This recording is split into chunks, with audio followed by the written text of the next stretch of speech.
Hey everyone, I'm Joshua Orro, the Mustang Prince, and welcome to Mustang Prince Orro Reports. And today, we begin a very special marathon that I've thought about doing since I was introduced to it last year on DeviantArt. MerMay. This event is where I get to blog a series of films that are mermaid themed.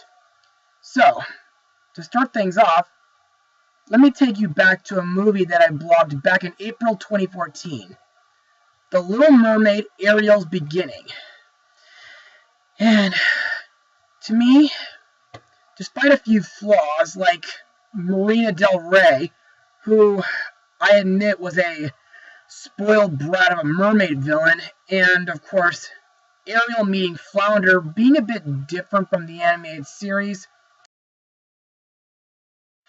I still think it's a good film, with gorgeous animation, catchy music, a heartwarming story, though a tad similar to Footloose and Sound of Music, and wonderful characters, old and new.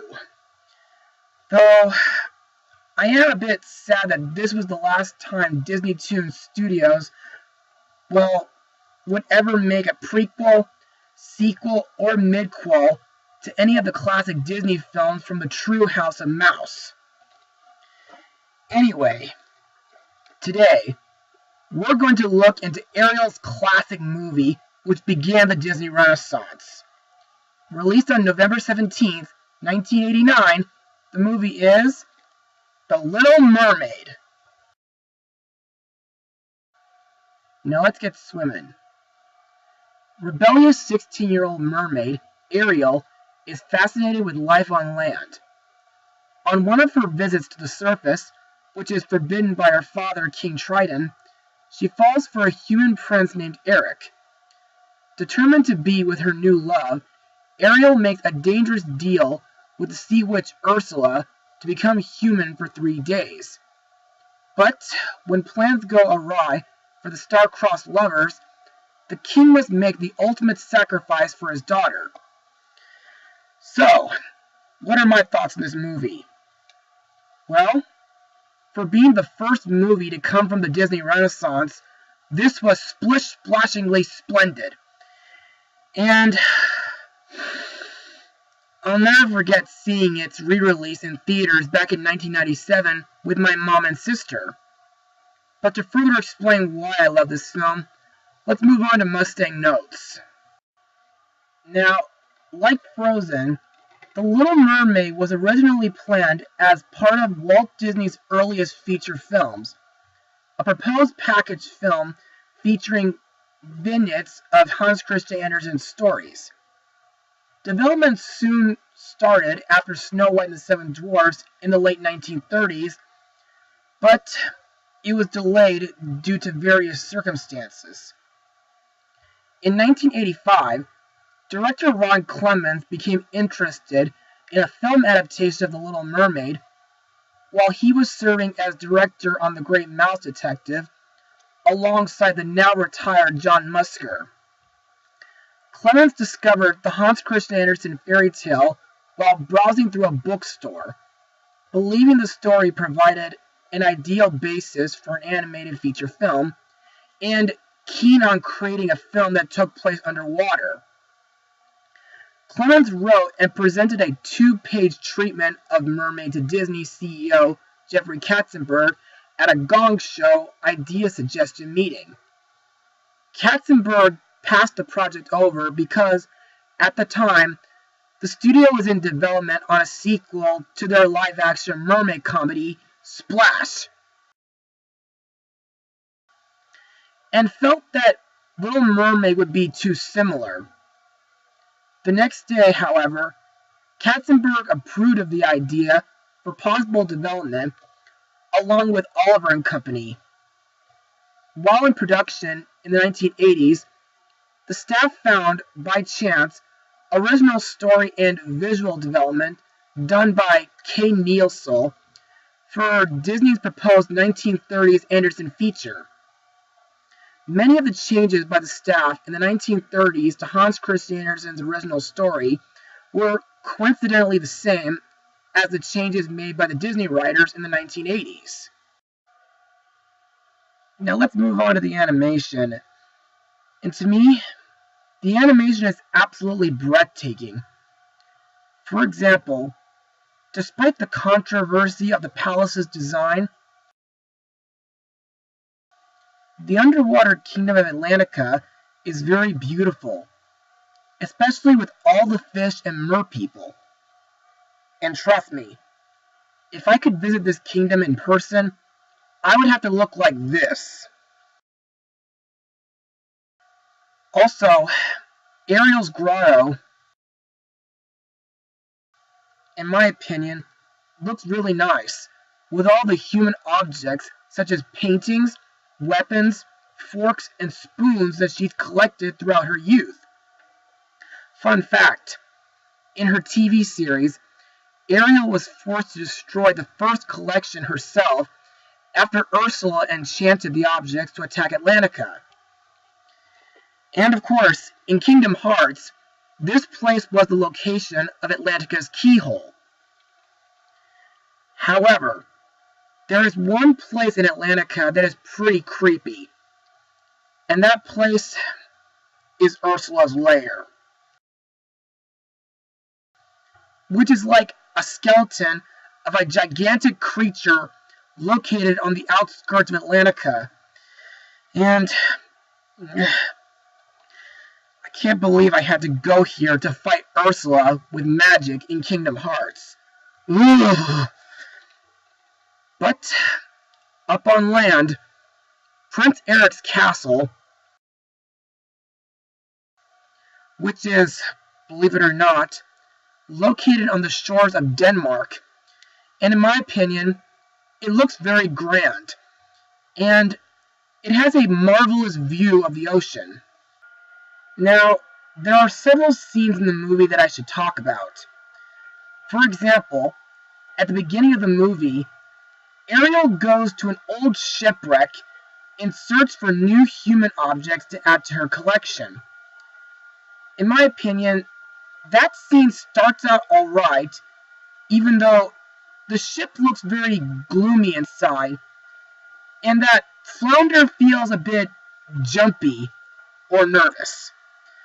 But then, things get a bit intense when a great white shark,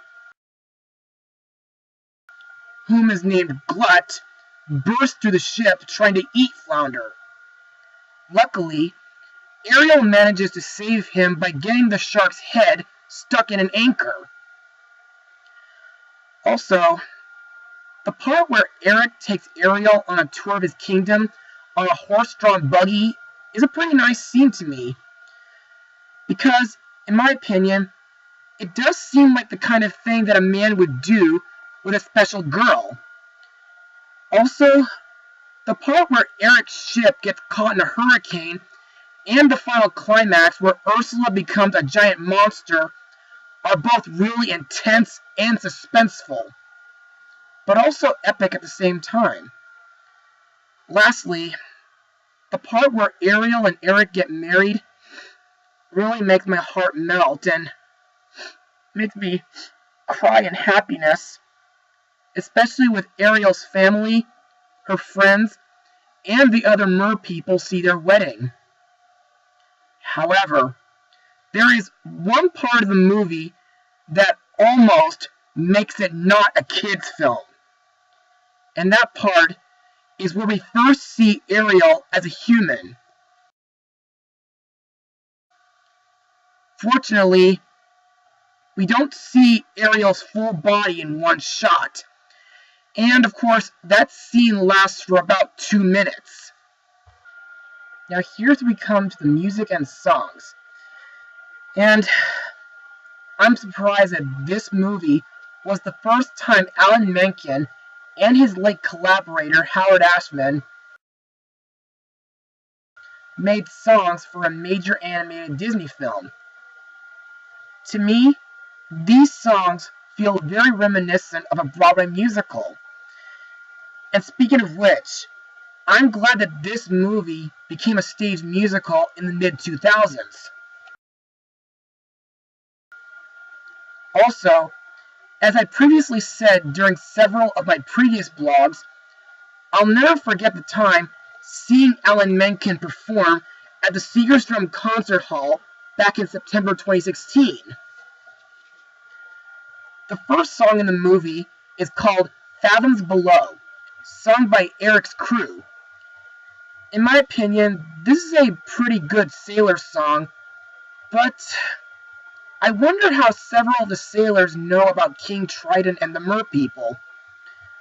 Also, to me, the only flaw with this song is that it's pretty short. However, originally, this song did have a couple extra verses during the storyboards, and while those verses were deleted from the theatrical release, the song was revised for the Broadway adaptation, with Prince Eric singing with the sailors. And in my opinion, that version works a lot better on stage, because when you adapt a movie for stage, you need to add in a few new songs and verses in order to extend the running time and officially make it a musical. The second song in the movie is The Daughters of Triton, sung by Ariel's sisters, Aquata, Andrina, Arista, Atina, Adela, and Alana. In my opinion, this kind of makes a nice introduction to the Atlantica princesses. However, like Fathoms Below, this song is pretty short. But unlike Fathoms Below, it's really short. And why is that? Well, it's because our main heroine, Ariel, forgot to attend. Also, in my opinion, I think this song influenced a song that my theater friends made for their Exodus musical, Promised Land. A song called Seven Daughters of Jethro. Now, I'm going to show you a couple parts of the song that may be pretty similar. Seven daughters of Jethro, beautiful as a rainbow, everyone would have charm of their own. Seven beautiful ladies, blooming by the Euphrates, waiting for the right guy to take her home. I'm Flora, I'm Flora, Sephora's my name. I sing, I'm Flora Lavatah. I'm Flora, I'm Flora, I'm Flora. Gladys is the youngest of us. We're a great big family. Chorus la la la la la la la la la. You got it? Good. Let's move on. The next song is the classic Part of Your World, which is sung by Ariel while in her hidden grotto. This song reveals how Ariel longs to be part of the human world and live in their culture, and how she's tired of being a mermaid living under the sea. In my opinion, this is a tear-jerking song, and it makes me sympathize with Ariel. Also, if you guys recall, I did say during my blog of Little Shop of Horrors that Audrey's song, Somewhere That's Green, is pretty similar to Part of Your World, due to the fact that they have a similar melody and message. Also, I'm surprised that this song was nearly cut from the movie when it was seemingly tested poorly with an audience of school children who became rowdy during the scene. Gee. But anyway, later in the film, after Ariel rescues Eric, she sings a sweet reprise about her longing to be with him before she goes back into the ocean. Plus, this song gets sung after Ariel bids farewell to her father during hers and Eric's wedding. Next we have another hit song, Under the Sea, sung by Sebastian. Now, this song is Sebastian's plea to implore Ariel to remain in the ocean and resist her desire to become a human in order to spend her life with Prince Eric. During the song, Sebastian warns of the struggles of human life, while at the same time expounding the benefits of a carefree life underwater. However, Ariel manages to sneak off with Flounder just before Sebastian's finale. In my opinion, this song is a really catchy Jamaican-styled song, and Sebastian is one of the few characters who can get away with this kind of style, despite the fact that this movie takes place during the 1800s. Even better than 10 brothers using a Jamaican song to plead for their brother's life. Next, we come to the villain song, Poor Unfortunate Souls, sung by Ursula, in order to seduce Ariel into trading her voice for the chance to become human and be with Eric for 3 days. If Ariel wants to stay as a human, she has to get a true love's kiss from Eric. Otherwise, well, let's just say that Ariel's soul will become Ursula's property and leave it that. Anyway, to me, this song is great and very theatrical and all, but when I was a little fool, it was very creepy, and it was a tad nightmare fuelish.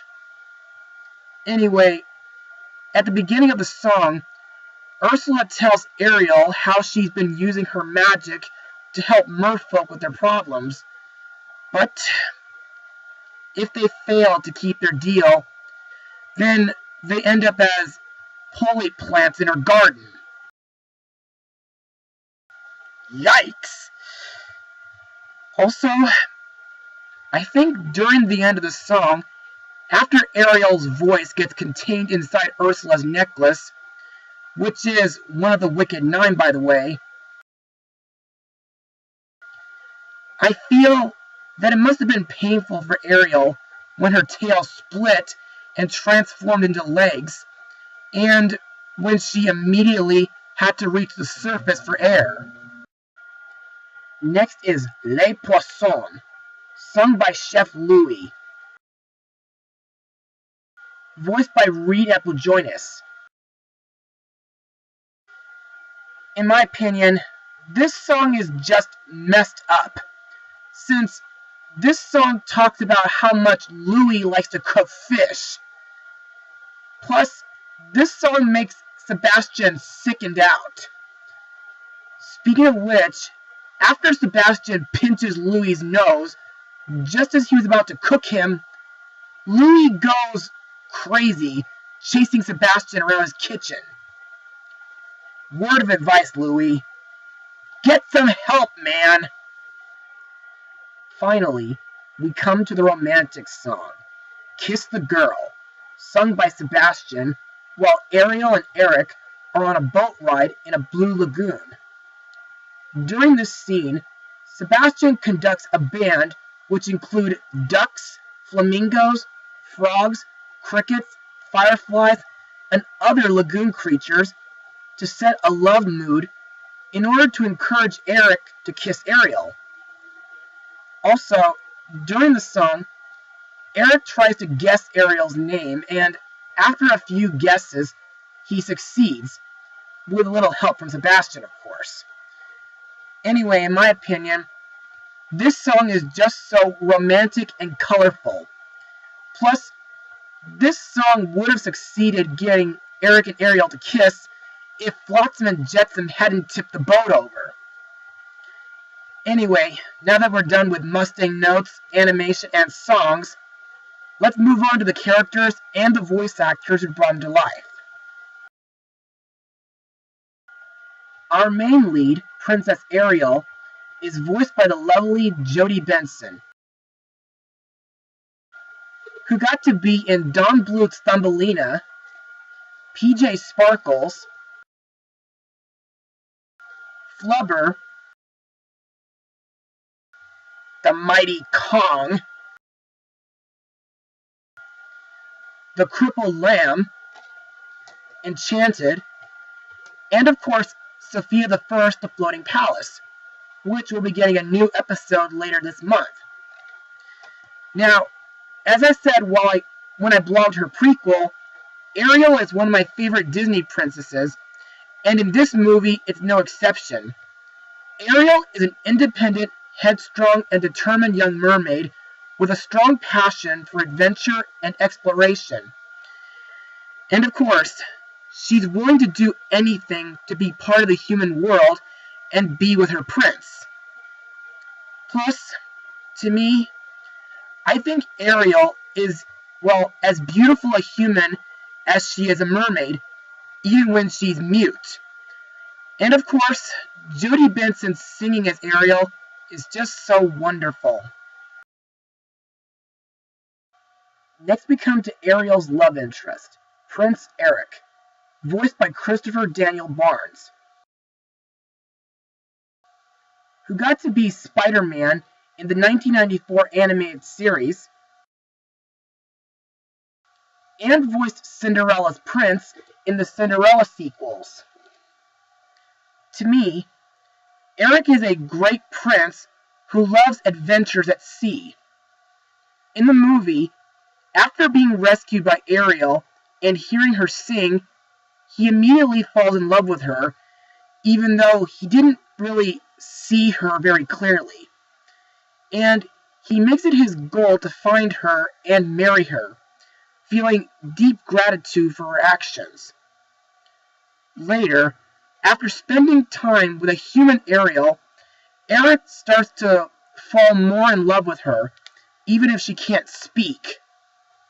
But after realizing that Ariel was the girl who saved him and finding out that she was a mermaid, Eric's feelings for her don't change, and he proves his commitment towards romance by risking his life for Ariel's safety, proclaiming that he's lost her once and refuses to lose her again. Plus, I think Eric was brave when saving his dog Max from a burning ship, and later using a splintered bowsprit on an old shipwreck to destroy Ursula. However, in the alternate ending, Eric uses the trident to do it.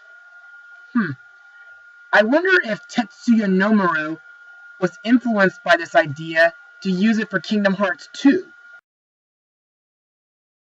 Next we come to Ariel's best friend, Flounder, voiced by Jason Marin. As mentioned earlier, Flounder isn't really a brave fish, but he is very loyal to Ariel, and he never leaves her side, which is what I like about him. My favorite things that Flounder does is give Ariel a statue of Eric, and helps Ariel get to Eric's wedding ship using a barrel and a rope. Next we come to Sebastian, voiced by Samuel E. Wright, who was the first Mufasa in the Lion King Broadway show, and voiced Crone in Disney's Dinosaur. In this film, Sebastian tries to keep Ariel supervised in order to keep her away from danger. However, after he tells King Triton about Ariel's love for Eric, Sebastian feels deeply ashamed of what he's done. But after Ariel becomes human, he decides to do whatever he can so that Ariel can live a happy life with Eric. Next we have Ariel's father, King Triton, voiced by the late Kenneth Mars, who got to voice Grandpa Longneck in the Land Before Time sequels, Professor Screw Eyes from We're Back, A Dinosaur Story, and the Inspector from Mel Brooks' Young Frankenstein. Now, His Royal Majesty may be a caring father, but he forbids anyone in his kingdom, especially his daughters, from going to the surface or having contact with humans, because he does not want them to end up like his deceased wife, Queen Athena. In my opinion, King Triton can be terrifying when he gets mad, especially during the scene where he uses his trident to destroy Ariel's collection. After Ariel goes missing, he blames himself for the situation and vows not to rest until she's safe at home. Later in the film, King Triton sacrifices himself to take Ariel's place as one of Ursula's polyps. But the part that made me smile was after Eric destroyed Ursula and saved all the mer people, including King Triton, he realizes that not all humans are bad, as he thought, and he sees how much Ariel loves Eric. So what does he do? He uses his trident to make Ariel human permanently. Next we come to another one of Ariel's friends, Scuttle, a seagull voiced by the late Buddy Hackett. Best known from The Love Bug and The Music Man. Scuttle describes himself to be an expert on human objects. In this movie and in the TV series, whenever Ariel finds a new object, she would ask Scuttle to identify each one. However, he's kind of inaccurate. You see, he wrongly names a fork as a dinglehopper and says that it's used as a comb, which nowadays reminds me of when I discovered some fork-shaped hairbrushes at California Adventure a few years recently. And he names a smoking pipe as a snarfblatt while claiming that it works like an instrument. Also, in my opinion, Scuttle can be a tad eccentric and a bit of a loudmouth, but I still think he's a likable and loyal character. Like when he gives Ariel a sail to use as a dress. And of course, one of the most interesting scenes that Scuttle does is witness Ursula's reflection while Vanessa is singing. And of course, I like the part where he rounds up several birds, flamingos, seals, and dolphins to help him stall the wedding. Next we come to the villain of the movie, Ursula, an evil sea witch voiced by Pat Carroll, who got to be in My Neighbor Totoro and Nancy Drew from 2007. To me, Ursula is a nasty Disney villain, and I have to admit it, she's my second childhood nightmare. First being Maleficent. Not just by how she is in this movie, but how she is in the nighttime show Fantasmic at Disneyland. She ultimately seeks to dethrone King Triton so that she may rule Atlantica and the entire ocean as revenge for being banished from the palace for who knows what reason. And after several attempts in the TV series, what's going to be her plan for this movie?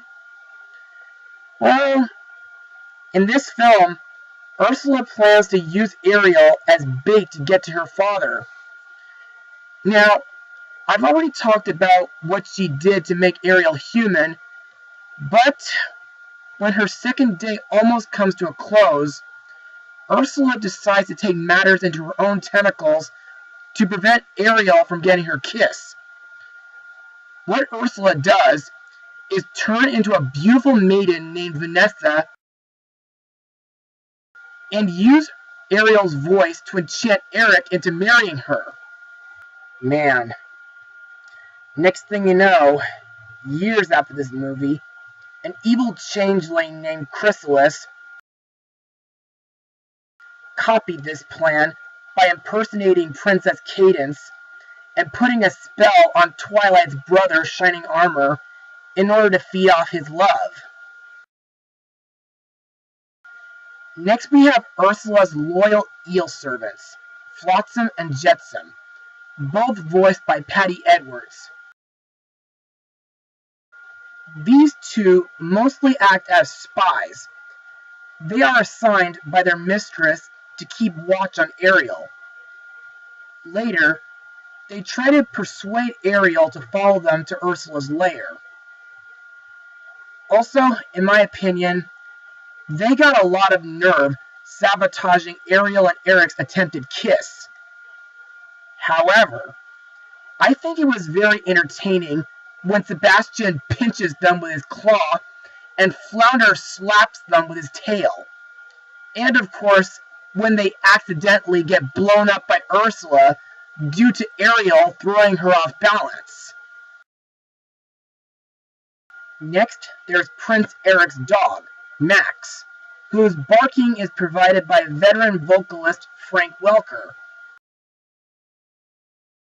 To me, Max is a smart, loyal, and lovable sheepdog. Plus, Max has a keen sense of smell, and he immediately takes a liking to Ariel upon licking her. One of my favorite scenes that Max does is help Scuttle get the necklace by biting Vanessa as revenge for kicking him in the nose. We also have Grimsby, Prince Eric's Chancellor, voiced by the late Ben Wright,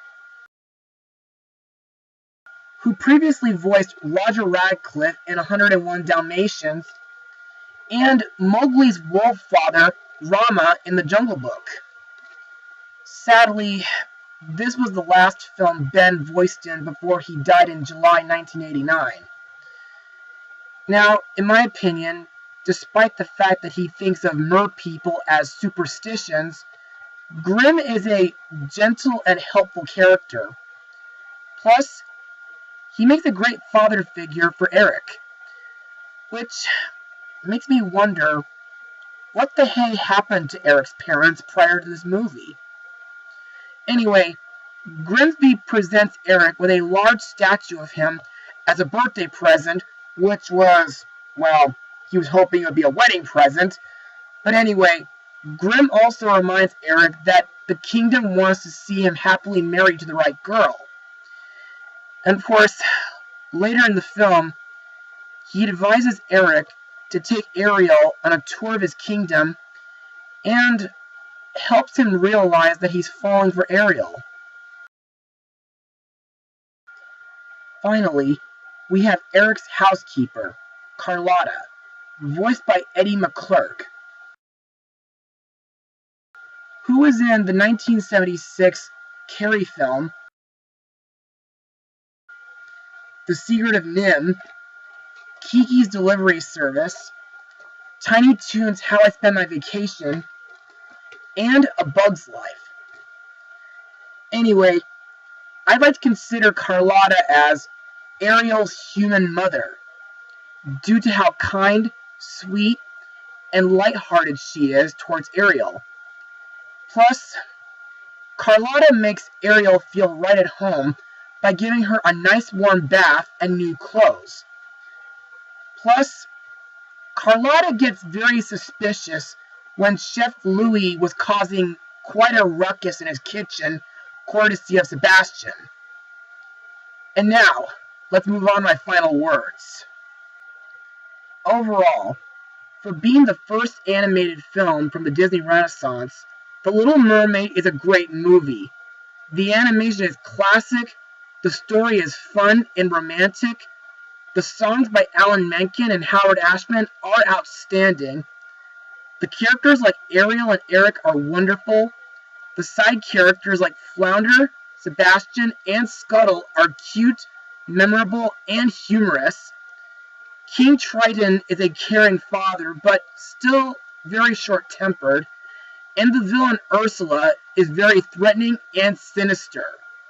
Now, I heard about 2 years ago, Disney announced that a live-action version of The Little Mermaid would be in development, with Rob Marshall directing and Jane Goldman writing the script. Plus, like Beauty and the Beast from last year, Alan Menken is going to return as the film's composer and write new songs alongside Lin-Manuel Miranda, who wrote songs for Moana. And he will also co-produce the movie with Mark Platt. If this is true, then I pray that this version will be as awesome a movie as this Disney masterpiece. I give this movie a full 100%. Well, that's it for today, everyone. But I'm not done yet. Join me on Mother's Day, where I take a look at Ariel's direct-to-video sequel, To Be Continued.